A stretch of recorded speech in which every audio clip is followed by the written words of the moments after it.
My name is Nobu Yamazaki. I'm the owner, chef of Sushi Taro restaurant here in Washington, D.C.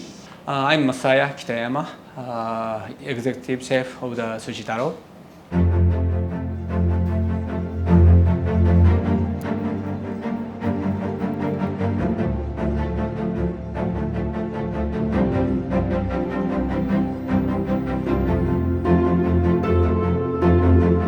Wagyu, real Wagyu from Japan. It is very different from what we can get in the United States, and we are talking about purebred Japanese one. And the meat is completely different. The temperature that meat starts to melt is very, very low, and that is one of the advantage of the Wagyu beef. Yeah, when you slice Wagyu beef, it has to be really cold temperature, but it doesn't have to be frozen. Whereas American Wagyu or other type of beef, it's impossible to slice it that thin. It has to be pre-frozen in order to slice it into that thinness. So only Wagyu can achieve that without making it into shred. So the first dish, it was Hassun style. It's an assortment of different way of cooking into one plate. The spring roll. This one, it's very simple. We just had the slice of Wagyu beef together with a Matsutake mushroom and just wrapped with a spring roll sheet and just deep fry it.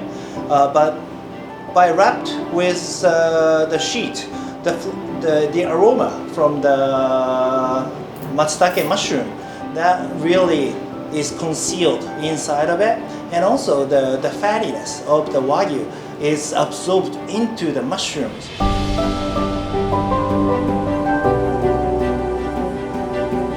The Wagyu beef is very forgivable for cooking, I think. I mean, people say you don't want to cook too much. You want to cook as rare as possible. I mean, that's one way to eat it. But I think also it can be cooked well done and still keep it the juiciness and the richness of the Wagyu flavor there.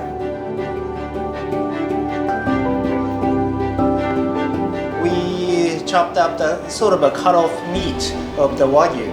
And then we chop it up and cooked with the little bit of diced gobo, burdock, to add the earthy flavor. And that kind of beef, it needs to cook a little bit longer.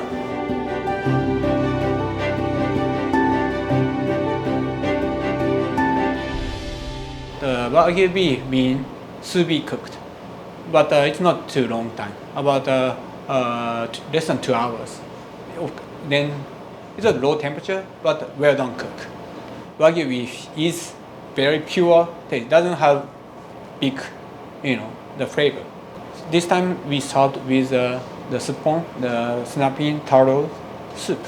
So the Wagyu fat, once they go into the soup flavor, it's more than double. Increase the umami taste. Even Wagyu beef doesn't need to do the seared outside because the umami taste not came out. Just they can maintain inside the beef. So that's why we didn't sear. And then the broth taken from the suppon and the kombu kale. That's it.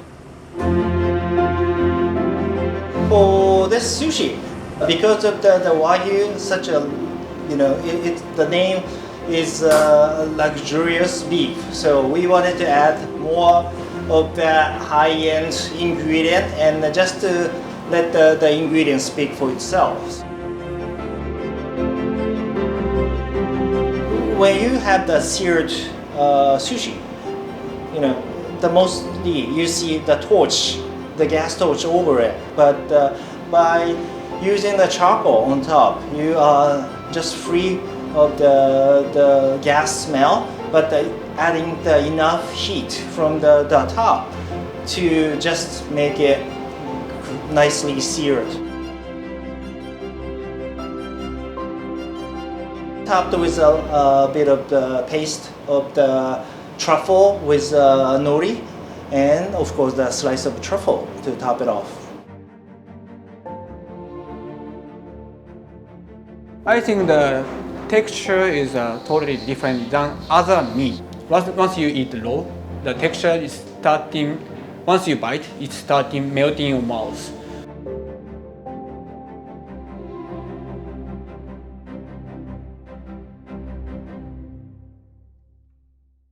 The last is shabu-shabu.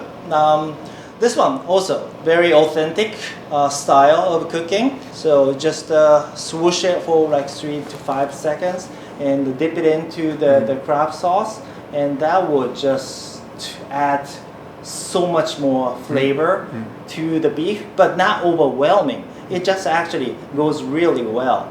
If you just swoosh the beef in this kombu water, it's just makes it like 10 times better flavor. Yeah. It just wash out all the fattiness, but the umami of the kombu gets into the beef. And then once you put it in your mouth, it just melt away with richness of the beef with kombu umami. Yeah. It's just incredible.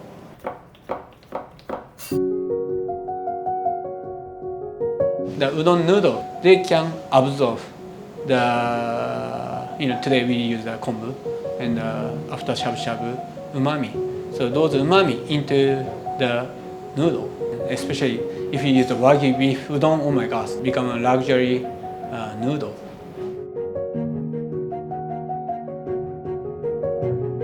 The fat is it's not just oily, but it has a lot of flavor to it. It's a very sweet flavor, and that is a great advantage of the Wagyu beef.